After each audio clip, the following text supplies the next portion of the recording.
បាទសូមអនុញ្ញាតគោរពទៅដល់ពុកម៉ែមីបងប្អូនទាំងអស់គ្នាជាទីគោរពនិងរាប់អានបងប្អូនទាំងអស់គ្នាអញ្ចឹងនៅក្នុងវីដេអូនេះមុននឹងយើងចូលទៅដល់សាច់រឿងនៅក្នុងវីដេអូគឺ admin សុំចង់បាទ admin គឺសុំបញ្ជាក់បន្តិចបងប្អូនណាហ្នឹងហើយ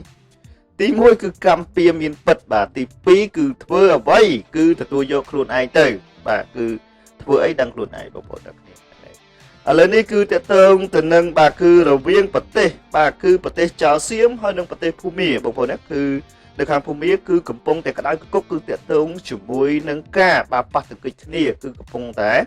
បាទបាញ់គ្នាទៅមកគឺក្តៅគគុកហើយពេលនេះបងប្អូនទាំងគ្នាអ្វីដែលសំខាន់គឺភូមាគឺមិនចាវទេបងប្អូនណាហ្នឹងហើយគឺមិនចាវជាមួយនឹងប្រទេសចៅសៀមទេបងប្អូនទាំងគ្នាអញ្ចឹងបងប្អូនណាគឺតកតងជាមួយនឹងប្រទេសចៅសៀមបងប្អូនណាគឺវាកំពុងតែទទួលរងនៅកម្មពៀដែលវាបានធ្វើមកលើប្រទេសកម្ពុជារបស់យើងបងប្អូនហ្នឹងហើយអញ្ចឹងបងប្អូនបាទទី1សៀមវាព្យាយាមធ្វើសង្គ្រាមជាមួយនឹងកម្ពុជាគឺវាព្យាយាមឌឺដងដើម្បីកម្ពុជាមានកំហឹងធ្វើសង្គ្រាមជាមួយវាឥឡូវនេះគឺមិនបាច់ទេគឺឥឡូវនេះគឺភូមាគឺស្ម័គ្រចិត្តកំដរជាមួយនឹងចៅសៀមបាទឥឡូវនេះគឺក្តៅកគុកបងប្អូនទាំងគ្នាបាទធ្វើអីដល់ខ្លួនឯងទី2គឺចៅសៀមវាបានធ្វើឲ្យបងប្អូនប្រជាពលរដ្ឋខ្មែររបស់យើងជាពិសេសបងប្អូនដែលរស់នៅតំបន់នៅជាប់ព្រំដែនគឺឲ្យបងប្អូនកម្ពុជារបស់យើងបាទគឺភាសាដើម្បីទៅរកទីកន្លែងដែលសុខសុវត្ថិភាពឥឡូវនៅពេលនេះគឺបាទប្រជាពលរដ្ឋសៀមហ្នឹងគឺនៅតំបន់បាទព្រំដែនតើទៅដែលនៅជាប់នឹងគៀតនឹងប្រទេសភូមាគឺកំពុងតែភាសាដែរឲ្យវាយល់អារម្មណ៍មួយហ្នឹងបងប្អូនទាំងគ្នាបាទបន្តមកទៀតទី3គឺតើទៅជាមួយនឹងប្រទេសអាចៅសៀមហ្នឹងបងប្អូនទាំងគ្នា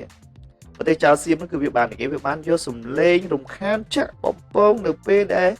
មានទំនាស់គ្នាបងប្អូនទាំងគ្នាបាទវាបានយកសំឡេងចាក់រំខានបងប្អូនប្រជាពលរដ្ឋខ្មែររបស់យើងស្រុកត្រង់ដែលរស់នៅភូមិពេជ្រច័ន្ទភូមិជោគជ័យដែលនៅគៀកព្រំដែនវាយកសំឡេងបងប្អូនរំខានចាក់បន្លាស់ឥឡូវអ្វីដែលវាទទួលបានគឺមិនមែនជាការចាក់សំឡេងនេះគឺជាសំឡេងប្រជាពលរដ្ឋរបស់វានឹងគឺយំស្រែកដូចខ្មោចនឹងមែនទេអ្វីដែលសំខាន់នោះគឺដែនទឹកព្រំព្រៀតបងប្អូនអានេះគឺជាអ្វីដែលវាទទួលយកអានឹង admin តនសុំតនសរុបជាមួយនឹង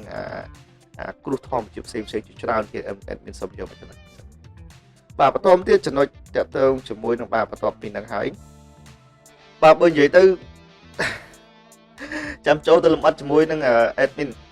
ជាមួយនឹងបងប្រុសសង្ឃណាទាំងអស់គ្នាសិនបងប្អូនចាំយើងទៅបន្តទៅទៀតបងប្អូនឥឡូវសុំចូលទៅលំអិតជាមួយនឹងបងប្រុសសង្ឃណាចាំដល់ពេលហើយ admin នឹងចូលរួមតាមក្រោយទៀតព្រោះដោយសារអីអានេះគឺជាកម្មពីរបស់អាចៅសៀមដែលវាត្រូវទទួលយកបងប្អូនណាហ្នឹងហើយឥឡូវវាយកទៅចាស់អ្វីដែលវាចង់បាននៅពេលនេះគឺភូមាគឺស្ម័គ្រចិត្តនឹងកំដរបាទឲ្យវាដឹងរសជាតិថាតើនៅពេលដែរបាទនៅពេលដែលប៉ះជាមួយនឹងប្រទេសភូមាតើសៀមនឹងគឺវាមានអារម្មណ៍បែបណាបងប្អូនទាំងគ្នាប្រទេសកម្ពុជាយើងគឺសុំតែសុខសន្តិភាពបាទគឺមិនចង់បានសង្គ្រាមទេបាទយើងគឺជៀសបងគឺយើងជៀសគឺយើងទ្រាំបាទប៉ុន្តែការអត់ធ្មត់មានដែនកំណត់បាទប៉ះភូមាគឺអាលៀកលំអិតទាំងអស់គ្នាបងប្អូនមកដល់ហើយពុកម៉ែបងប្អូនមកដល់ហើយបាទមកដល់រឿងអី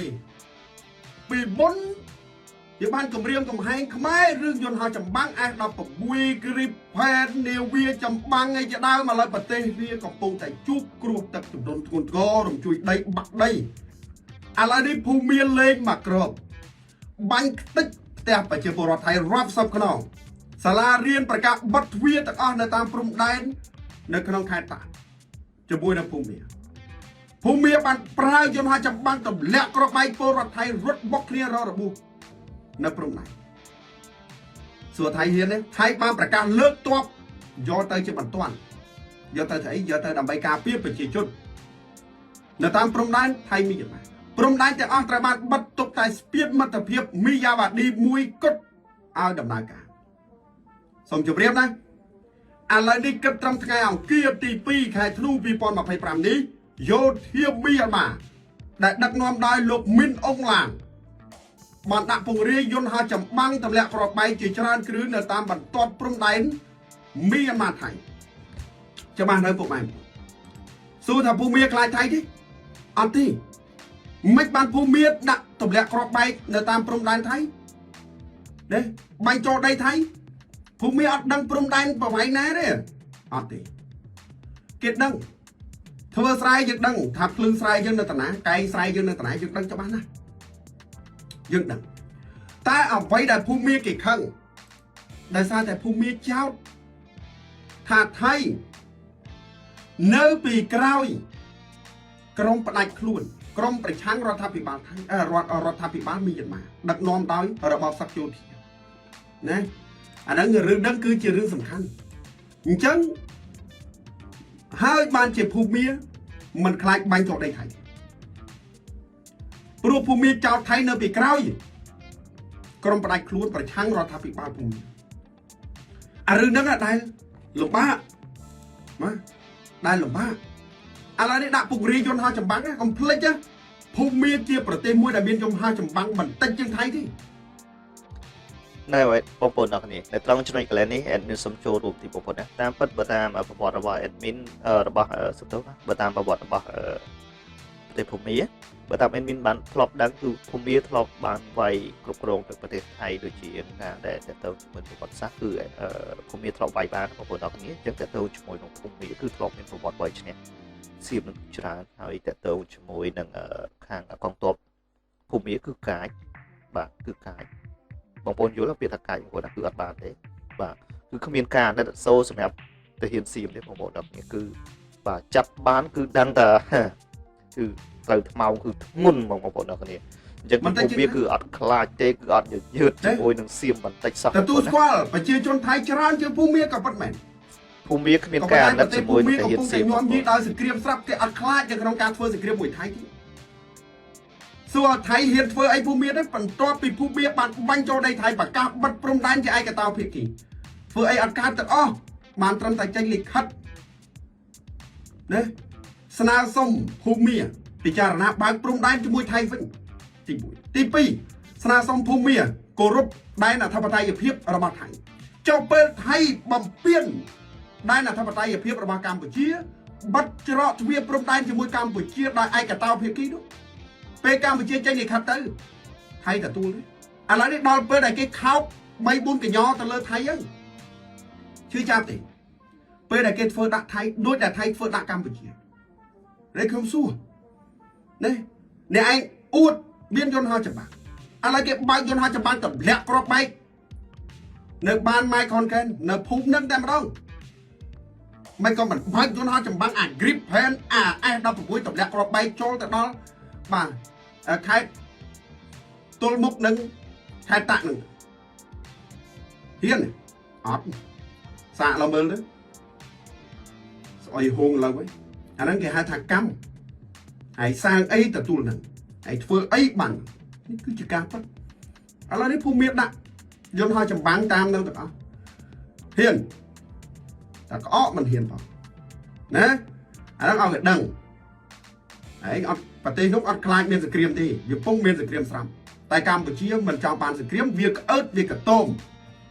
ទេតែការទ្រាំមានដែនកំណត់សូមនិយាយដោយសុទ្ធតែអានេះវាសំមុខវាឥឡូវនេះវាសំមុខហើយធ្វើអីគេអត់ចាញ់ទេណាប្រជាពលរដ្ឋអីរត់ខ្ទេចផ្ទះសាលារៀនសាលាបិទព្រំដែនបិទងាប់ណាសម្រាប់មួយថ្ងៃប្រមូល 3000 តោនមួយថ្ងៃទឹកចំនួនភាគខាងត្បូងងាប់រេល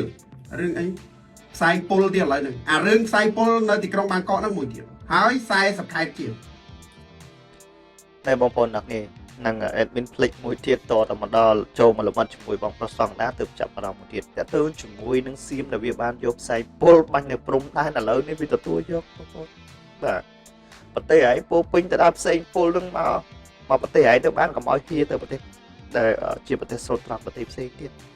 ហើយផ្សែងពុលនៅវិលទៅប្រទេសឯងទៅបានហើយឲ្យទទួលយកកម្មពីទាំងអស់នឹងកម្មផលទាំងអស់នឹងបាទទទួលយកចាស់ប្រទេសគេផ្សេងគេចង់បានតែសុខសន្តិភាពជួបទៅដល់ប្រជាពលរដ្ឋទៅដល់បានអ្នកដែលរស់នៅក្នុងប្រទេសនីមួយៗបាទគឺមិនមានការឆ្លៀតពៀនទេគឺគេមិនចង់ទេប៉ុន្តែប្រទេសវានេះមួយគឺបងប្អូនសន្តានរបស់វាគឺសន្តានថោកទាបចោលប្រសិទ្ធមែនទែនតទៅជាមួយនឹងប្រទេសសៀមតទៅជាមួយនឹងនាយករដ្ឋមន្ត្រីរបស់វាគឺមុខអបិច័ន្ទវរៈកុលនេះបងប្អូនគឺពោពេញទៅដល់ពេជ្រមើលទៅពេជ្រកិច្ចកលជាពិសេសគឺគេហៅថាអាមុខក្រាស់បងប្អូនដល់នេះគឺអាមុខក្រាស់បាទទៅណាគឺមិនច្រឡំគេប្រទេសនេះបងប្អូនដល់គ្នា នេះសង្ឃឹមថាភូមិនឹងផ្ដល់មេរៀនមួយឲ្យចាស់ដៃទៅដល់ប្រទេសចៅសៀមហើយសង្ឃឹមថាបើសិនជាអាចសុំប្រទេសដែលនៅគៀកៗផ្ដល់មេរៀនឲ្យវាមកដកទៅបងប្អូនទទួលស្គាល់ថានៅពេលដែលមានបញ្ហាគឺវាពិបាកនឹងសេដ្ឋកិច្ចមួយប៉ុន្តែប្រទេសនេះវាក៏ក្លឿនពេកអាប្រទេសចៅសៀមបងប្អូនទាំងគ្នាតោះឥឡូវយើងទៅលំបាត់បន្តទៀតបងប្អូនណា សតតែផ្សែងពុលដោយសារអីដោយសារវាបានបាញ់ផ្សែងពុលតាមព្រំដែនខ្មែរឥឡូវអាផលកម្មនោះវាទៅវិញកម្រិត pH PM 2.5 នៅក្នុង1ម៉ែត្រគូបនៃខ្យល់មានតែ25មីក្រូក្រាមទេនៅក្នុង1ម៉ែត្រខ្យល់1ម៉ែត្រគូបនៃខ្យល់អាហ្នឹងគឺវាមិនប៉ះពាល់ដល់សុខភាពធ្ងន់ធ្ងរតែនៅថៃវាអត់ទេ36ចុចឡើងទៅដល់60អានេះមិនបាច់ពីណាគេសម្លាប់ទេឲ្យដកតែដង្ហើមណាក៏ងាប់ដែរអានេះខ្ញុំសូមនិយាយឲ្យពិតប្រកបហើយស្រាវជ្រាវព័ត៌មានបើខ្ញុំនិយាយខុសព្រោះខ្ញុំតាមព័ត៌មានអត់ឲ្យម្លង បាទហើយបងប្អូនទាំងនេះអញ្ចឹងនៅក្នុងវីដេអូនេះគឺកម្មផលអំពើចោលសៀមដែលសាងទាំងប្រមាណសូមឲ្យវាលើកដៃសារធុប3ដងទទួលយកឲ្យរលាយទាំងហោទាំងអស់ចោះចោលសៀមបងប្អូនហ្នឹងហើយអញ្ចឹងនៅក្នុងវីដេអូនេះក៏មានតែប៉ុណ្្នឹងចង់ចែកម្លែកទៅកាន់បងប្អូនទាំងនេះយើងសង្ឃឹមថាយើងជួបគ្នានៅវីដេអូថ្មីក្រោយទៀតបាទសូមអរគុណសូមគោរពលា